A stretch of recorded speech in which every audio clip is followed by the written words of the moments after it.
Hello my dear students, welcome to Odisha school. आज आम कौन पढ़ा? आज आम पढ़ा हिमालयर सृष्टि। तो हिमालयर सृष्टि होगा पूर्वर गोटे क्वेश्चन रो आंसर दियो। क्वेश्चन हूँ कि आम भारतर डायवर्सिटी को केते भाग में विभक्त करा जायछि, माने आम भारतर भौगोलिक विविधता केते भाग में मोस्टली विभक्त करा जायछि। आमे पूर्व वीडियो रे पढ़ीचे, तो कमेंट सेक्शन रे तार उत्तर लिख। ओके, तो चलो आम स्टार्ट करवा। हिमालयर सृष्टि तो मुझे तुमको पूर्व वीडियो रे पढ़ी कि आमर पर्वतर केमती सृष्टि हुए।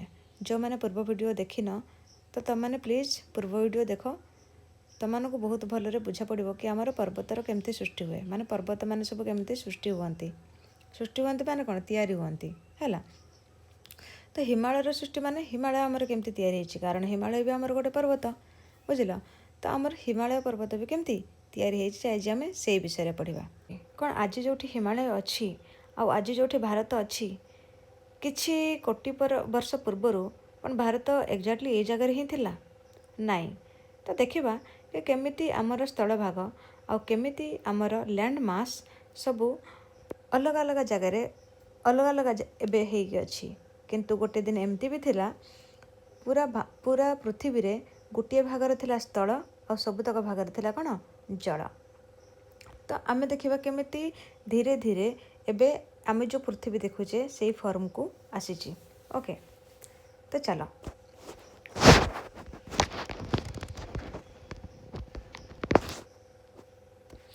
फास्ट जो आमर पृथ्वी थिला बहुत बहुत वर्ष पूर्वर, तो पृथ्वीर किछि भाग स्थल भाग थिला आ बाकी तक भाग कौन थिला जल भाग थिला। जो भाग आमर स्थल भाग थिला ताको कौन कहा जाउथिला, ताको कहा जाउथिला पेंजिया। कौन कहा जाउथिला ताको, ताको कहा जाउथिला पेंजिया।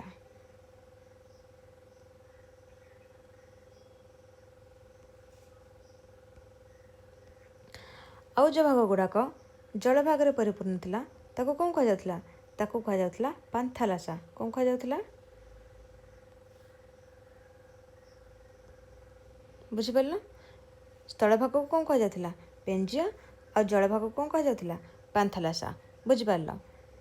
देन आउ कौन हैला धीरे धीरे ये जो आमर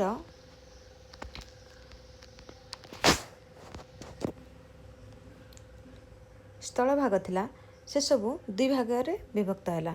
को भाग केते भाग में विभक्त है, दुई भाग में विभक्त है, बुझिपारल।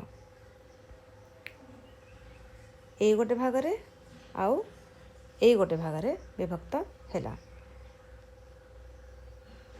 तो कौन है स्थल भाग माने आमर नॉर्थ आउ साउथ दुई भाग में विभक्त है, माने उत्तर भाग में गोटे रहा आउ दक्षिण भाग में गोटे रहा।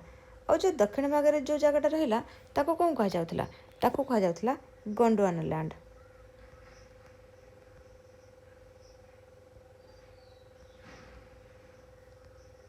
आ जो उत्तर भाग में जोटा रहा ताको कौन कहा जाउथिला, ताको कहा जाउथिला लरेशिया। माने जो भागटा आमर दक्षिण रे रहिला ताको कहा जाउथिला कौन गोंडवाना लैंड, और जो भागटा आमर उत्तर रे रहउथिला ताको कहा जाउथिला लरेशिया, बुझिपारल। तो एमती है कि आमर कौन है कि आमर जो पृथ्वी थिला एबे एमती है कि दुई भाग में विभक्त होइछि। तापर पुणी कौन है ये जो दुई भाग में विभक्त है से पुणी थे कौन चारि भाग में विभक्त होगा लगे। केते भाग में विभक्त होगा लगे, चारि भाग में विभक्त होगा लगे। माने यहाँ हूँ पृथ्वी एबे दुई भाग में विभक्त होइछि अछि, पुणी कौन है पुणी एमती चारि भाग में विभक्त होगा लगला। ये जो भागटा कौन है एपट को गला और ये जो भागटा एपट को गला, बुझिपारल। पुणी ये भागटा कौन है मैं धीरे धीरे कौन डिवाइड होगा लगला, बुझिपारल। आउ ये जो तल भागटा अच्छी सी भी कौन इड़ को गला, बुझिपारल। मुझे जहाँ बुझाऊँ ताको भलरे बुझापी चेष्टा कर, तुमको सब बुझा पड़ो, बुझिपारल। तापर कौन है जिते चारि भाग विभक्त है एबे आमे केवल गोटे जगह को फोकस करवा। को जगह को फोकस करवा जोठी आमर हिमालय बनी माने उत्तर यूरोप आउ एशिया, आउ जोटा आमर दक्षिण रे थिला कौन आफ्रिका, बुझिपारल।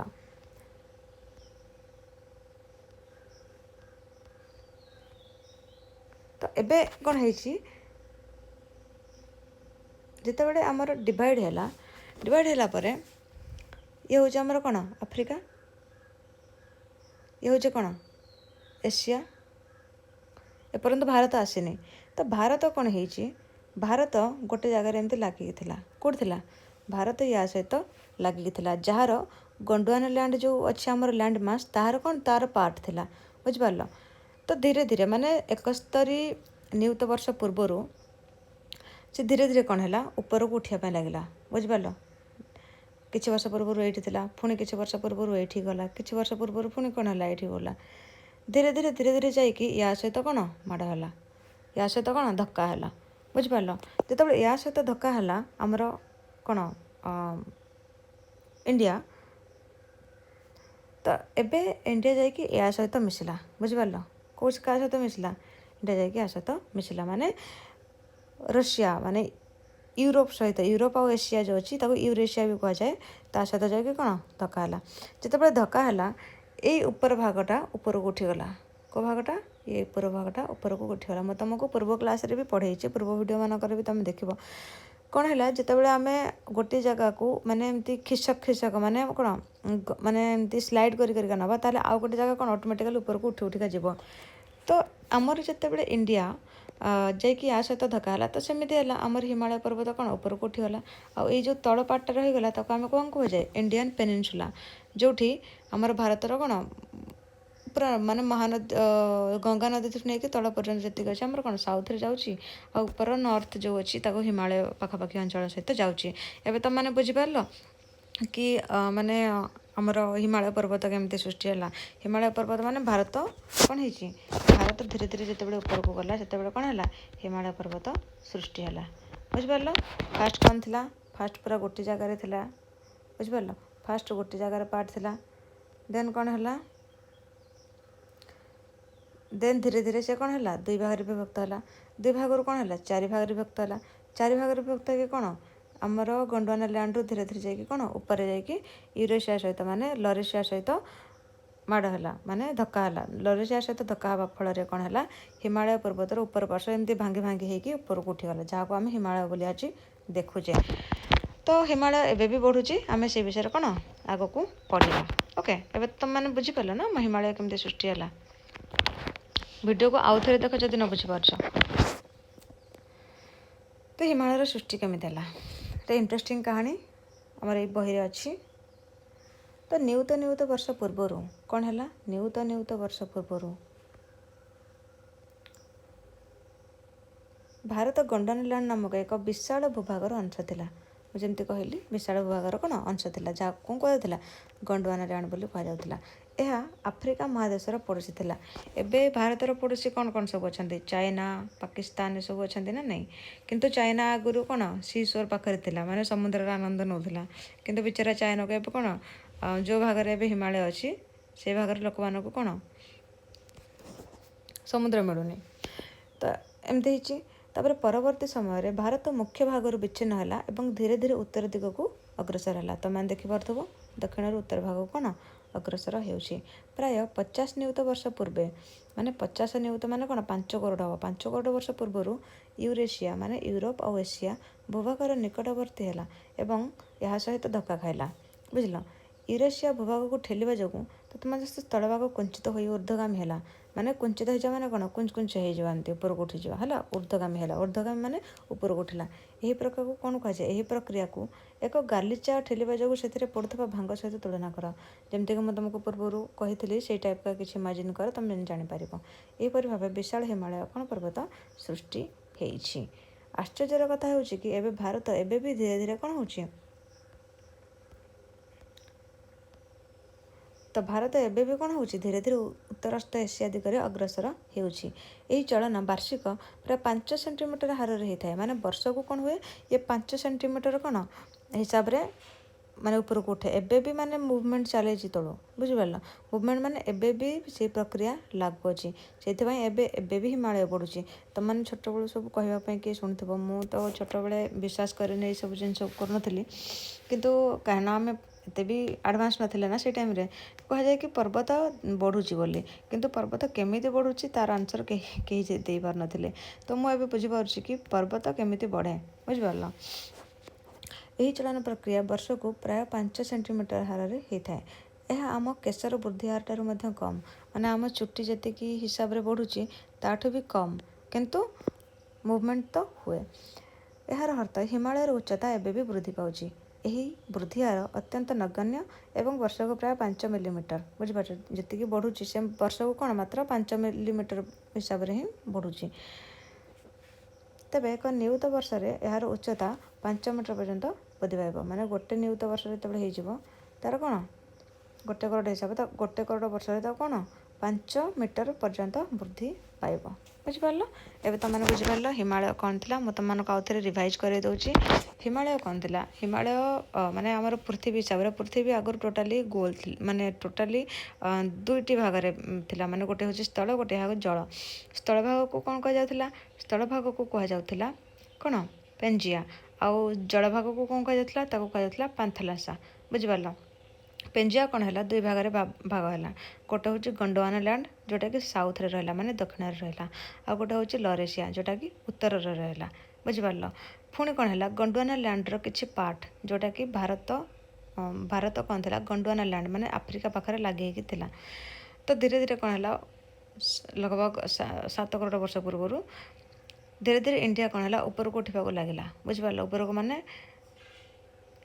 ଏବେ ଯେଉଁଠି କ'ଣ ରଷିଆ ଅଛି, ଧୀରେ ଧୀରେ ସେଇ ଆଡ଼କୁ ଗତି କରିବାକୁ ଲାଗିଲା। ଲଗଭଗ କ'ଣ ହେଲା? 5 କରୋଡ଼ ବର୍ଷ ପୂର୍ବରୁ ଯାଇକି ସେ ହିମାଳୟ ସହିତ କ'ଣ ହେଲା?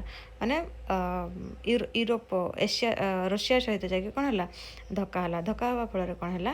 ତା'ର ପଛ ଅଂଶ ଯେତିକି ଥିଲା ସବୁ ଏମିତି କୁଞ୍ଚିତ ହେଇକି ଉପରକୁ ଉଠିଗଲା, ଯାହାକୁ ଆମେ ଏବେ ହିମାଳୟର ସୃଷ୍ଟି ବୋଲି କୁହାଯାଏ। ବୁଝିପାରିଲ? ବର୍ଷକୁ କେତିକି ବୃଦ୍ଧି ପାଏ? ବର୍ଷକୁ ମାତ୍ର କେତିକି ମିଲିମିଟର ପର୍ଯ୍ୟନ୍ତ ବୃଦ୍ଧି ପାଏ? ମାତ୍ର 5 ମିଲିମିଟର ହିସାବରେ ବୃଦ୍ଧି ପାଏ। ବୁଝିପାରିଲ? ଆଉ ବର୍ଷକୁ କେତିକି ଦୂର ଯାଉଛି? ବର୍ଷକୁ ମାତ୍ର କେତିକି 5 ସେଣ୍ଟିମିଟର ହିସାବରେ ବି ବୃଦ୍ଧି ପାଏ। ବୁଝିପାରିଲ? ଏତିକି ତୁମମାନେ ବୁଝିପାରିଲ? ଓକେ, ଦେନ୍ ଆମେ ଏଥିରେ କିଛି ମନେ ରଖିବା ପାଇଁ ଅଛି। ଦେଖ, ହିମାଳୟ ଏକ ଭାଜ ପର୍ବତ, ମାନେ ଫୋଲ୍ଡ ମାଉଣ୍ଟେନ୍। ଫୋଲ୍ଡ ମାନେ କୌଣସି ଜିନିଷ ଭାଙ୍ଗି ହେଇଯିବାକୁ କ'ଣ କୁହାଯାଏ? ଫୋଲ୍ଡ ମାଉଣ୍ଟେନ୍ ବୋଲି କୁହାଯାଏ। ବୁଝିପାରିଲ?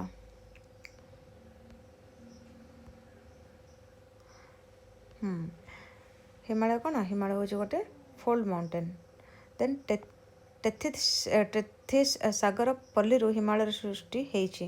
ପିଲାମାନେ, ଟେଥିସ୍ ସି ହେଉଛି ଗୋଟେ ସି, ଯେଉଁଟାକି ହିମାଳୟ ପର୍ବତ ମାନେ ମାନେ ଏସିଆ ଆଉ କ'ଣ ଆଫ୍ରିକା ଭିତରେ, ମାନେ ଆଗରୁ ଗୋଟେ ସମୁଦ୍ର ଥିଲା। ଯେତେବେଳେ 2 ଜଣ ଅଲଗା ଥିଲେ ତା ମଝିରେ ଗୋଟେ ସମୁଦ୍ର ଥିଲା, ଯାହାର ନାମ ହେଉଛି ଟେଥିସ୍ ସି, ହେଲା, ମାନେ ଟେଥିସ୍ ସାଗର। ଭାରତୀୟ ଓ ୟୁରେସିଆ ପ୍ଲେଟ୍ର ଧକ୍କାରେ ହିମାଳୟ ଗଠିତ ହେଉଛି। ମାନେ ଭାରତୀୟ ଆଉ ୟୁରେସିଆ ପ୍ଲେଟ୍ ଯେଉଁ ଉପରେ ଅଛି ସେଥିରୁ ହିମାଳୟ ଗଠିତ ହେଉଛି। ତୁମମାନେ ତ ଜାଣିଲ ଏବେ। The Himalayas are fold mountains formed from the sediments of the Tethys Sea। ଯାହାର ଟେଥିସ୍ ସିର ଯେଉଁ ସେଡିମେଣ୍ଟସ୍ ଅଛି, ତା ଭିତରେ ଯେଉଁ ମାଟି ଅଛି, ବାଲି ଅଛି, ପଥର ଅଛି, ସେ ଭିତରକୁ ନେଇକି କ'ଣ ଟେଥିସ୍ ସିରୁ ବି ବାହାରିଛି। ବୁଝିପାରିଲ? ତ formed due to collision of the Indian and Eurasian plate. ବୁଝିପାରିଲ? ଇଣ୍ଡିଆନ୍ ପ୍ଲେଟ୍ ଆଉ ୟୁରେସିଆନ୍ ପ୍ଲେଟ୍ ଏ ଦୁଇଟାକ କ'ଣ ମାଡ଼ ହେବା ଫଳରେ, ମୁଁ ତୁମକୁ ପ୍ଲେଟ୍ ବିଷୟରେ ବି ବୁଝେଇଛି, ସେଇ ଦୁଇଟି କ'ଣ ମାନେ ମାଡ଼ ହେବା ଫଳରେ, ମାନେ ଧକ୍କା ହେବା ଫଳରେ କ'ଣ ହେଇଛି? ହିମାଳୟ ପର୍ବତର ସୃଷ୍ଟି ହେଇଛି।